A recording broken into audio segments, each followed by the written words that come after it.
Yeah, yeah. She has to do her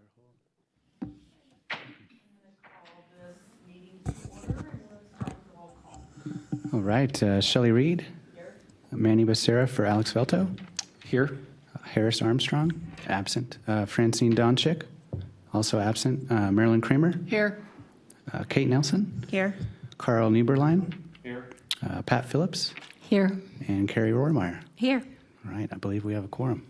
Thank you. Then we'll do the salute to the flag, and I'm going to have Stacy lead us in the Pledge of Allegiance.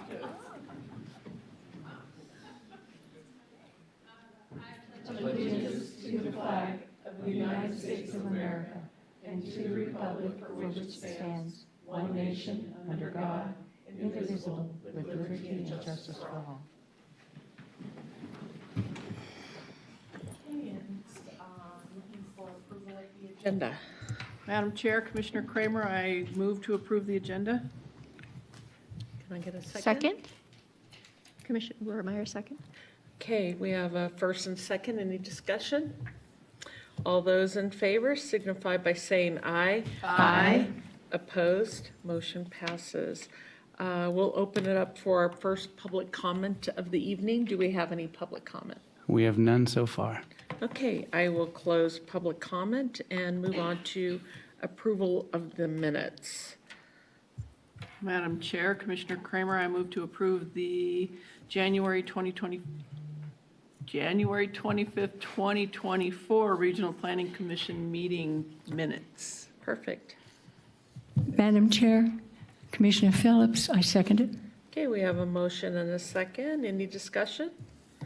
All those in favor signify by saying aye. Aye. Opposed? Motion passes.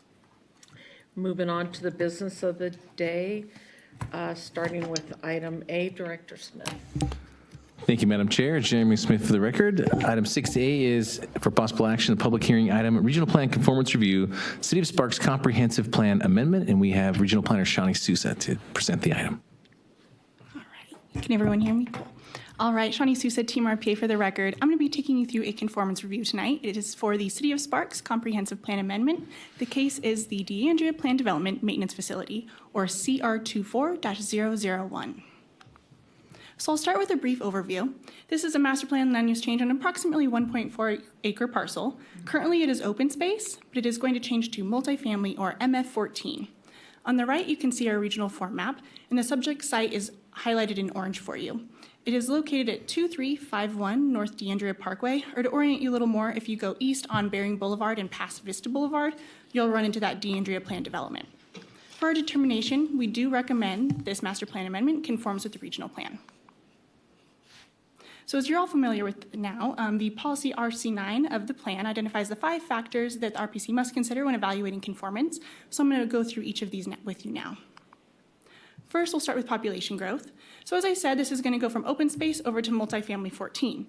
However, this amendment is not going to allow for more units to be built, and it's actually just going to allow for more flexibility in where those can be located. And just to give you a little more context, this area used to be a golf course, and at the time of previous amendments to make it more residential, they hadn't really decided where to put this building, this maintenance building. And now they've decided they want to relocate it and close this gap. And like I said, it's really so that they can use that to make it more flexible to where they can put those units.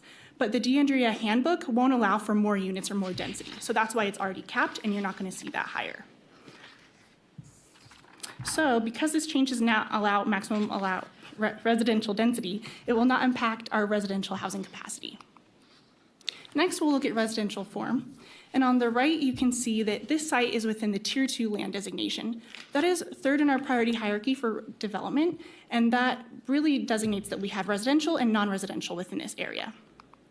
And to expand a little bit more on regional form, here's the existing and the proposed land uses.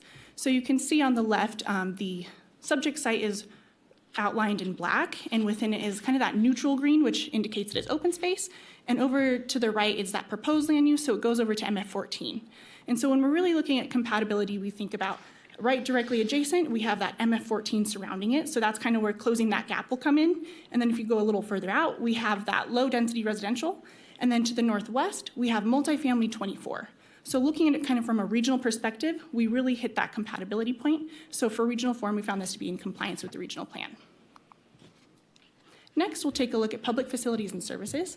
As I said before, this is in Tier 2, so we really expect facilities and services to be currently in place or planned for. But as you can see, this is pretty well developed. And as I said, it's not going to increase those unit counts, and it's not going to increase that utilization of facilities. So we found this to be in conformance with policy PF1 of our regional plan. You'll also see that going from the northwest to the southeast, we have that overhead transmission corridor. And to address this, we actually talked with City of Sparks before they had even submitted this plan. And we talked about, our policies and their policies to make sure that they aligned. And to meet the requirements of our policy PF12, Sparks policy CF16 specifically requires a 10-foot setback from existing and future utility corridors, which follows our policy.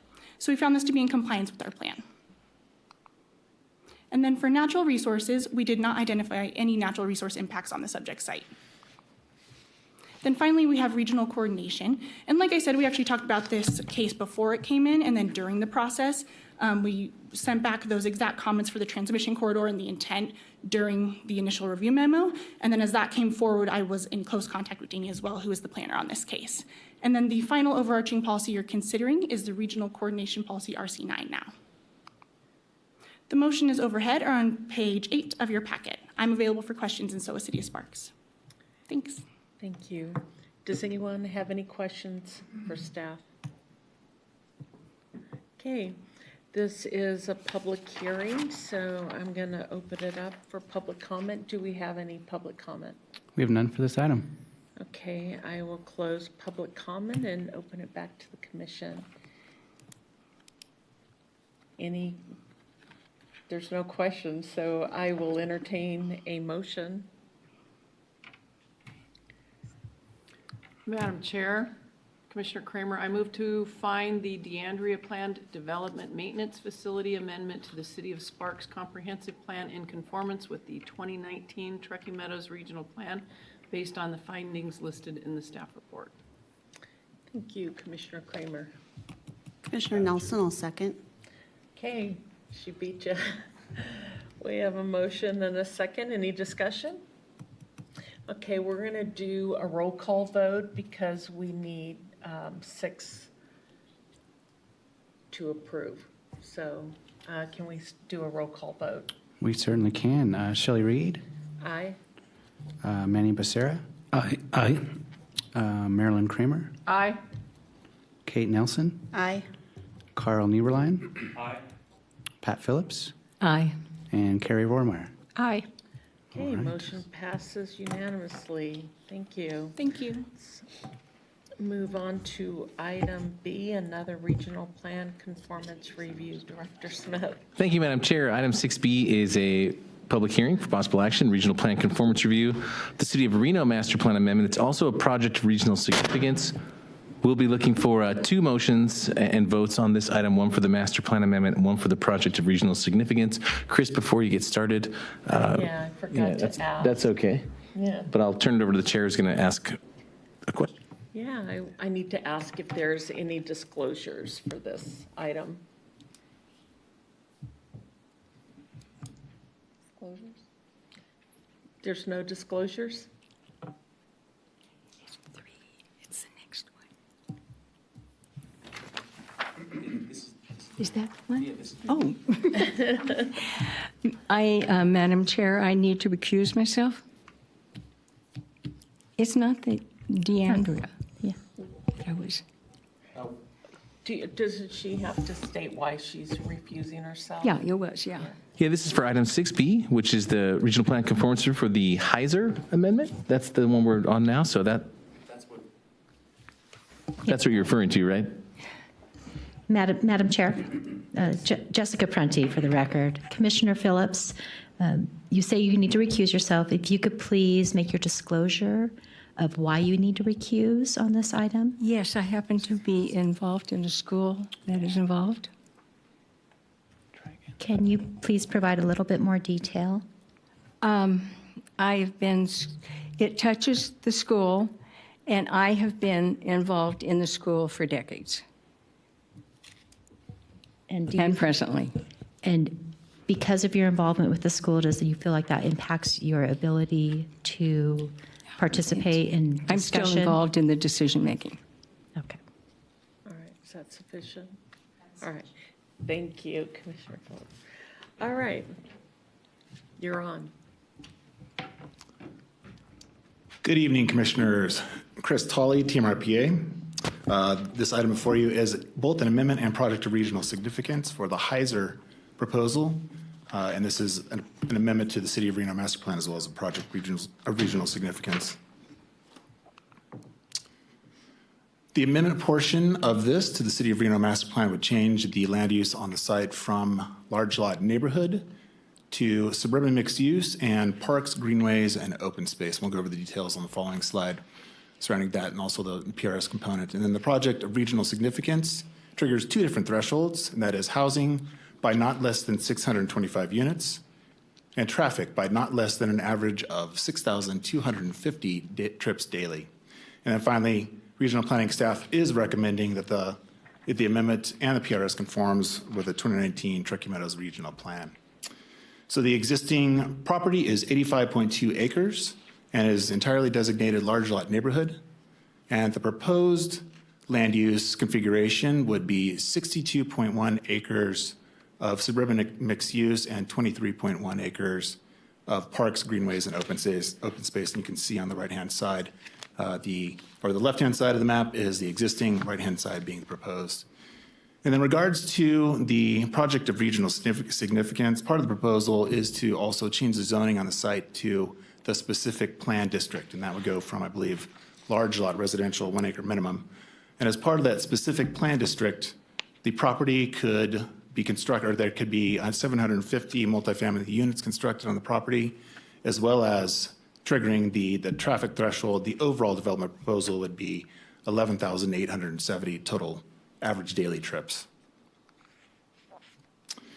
And then in regards to the SBD, this is some additional information. The north, there are basically two different building pads, one on the north and one on the south portion of the property. The south pad would be exclusively for residential, and the north pad would be residential or commercial/industrial if it's permitted within the specific plan district, and that would be like a light industrial. And the use for that, the northern pad would be determined at the time of building permits. They could either do residential or the commercial/industrial on that north portion of it. And then the subject site is located in Tier 2, and again, it's the 85.2 acre site. It's located south of Interstate 80, approximately a quarter mile east of Exit 9, which is Robb Drive. Continuing on with the review criteria, same as with the item that Cho presented, RC9 establishes the 5 criteria that the Regional Planning Commission must consider when evaluating for conformance. And we'll step through each of them. In regard to population growth, the proposal would again allow for up to 750 residential units, which are anticipated to be multifamily. Higher density housing of this type helps increase the range of housing choices in the region, support affordability, and the economical use of land to meet our housing demand. In regard to regional form, as noted, the subject site is located in the Tier 2 regional land designation. The proposed land use amendment from large lot neighborhood to suburban mixed use would result in the same land use as the adjoining properties to the west, indicating compatibility with the adjacent properties. And the proposed amendment is also compatible from a regional perspective. In regard to public facilities and services, the site will sewer to the Truckee Meadows Water Reclamation Facility, or TUMWRF, and the City of Reno owns or operates and maintains the sewer conveyance system, and there is treatment capacity at the TUMWRF facility to accommodate the proposal. The site is located in the Truckee Meadows Water Authority's retail service boundary, and any development on the site will be required to connect to the public water system. Flood control stormwater facilities will be constructed pursuant to the City of Reno design standards, which will be appropriately determined during a development review process. Regarding transportation, the site is located southeast of Interstate 80 and Robb Drive again. The necessary road and transit improvements are being coordinated with the adjoining property owners to the west and the appropriate public agencies. The proposed development will have minimal impact on schools with a very limited number of new students generated. In regards to natural resources, a review of the 2019 Truckee Meadows Regional Plan, Map 4, Development Constraints Area, identified that the subject site does contain slopes greater than 30%, which is an identified development constraints area feature. However, these areas are either located on the proposed parks, greenways, and open space land use, or avoided through the use of the designated development pads. The southern pad of approximately 22.4 acres and a northern pad of approximately 11.5 acres. The proposal is not anticipated to impact natural resources. And the final criteria is the regional coordination section. The last section of the regional plan policies, regional coordination, generally describes intergovernmental coordination, annexation, spheres of influence, and implementation of the plan. Applicable policies in this section include Policy RC6, projects of regional significance, RC9, conformance review findings, which are both being considered in this item.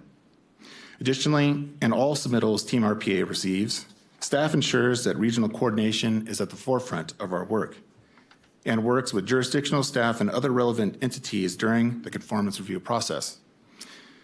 In regards to this specific case, at the time this case was submitted to the City of Reno, regional planning staff and the City of Reno staff discussed coordinating the review of this proposal with the adjoining property owners, again to the west, as a collective project of regional significance. However, the proposals on the adjoining properties did not exceed the PRS thresholds, so any consideration collectively would have been an elective decision by those other property owners, which was not pursued. And then finally, as mentioned previously, the proposal is being considered as a project of regional significance for policy, per policy RC6 for residential and traffic.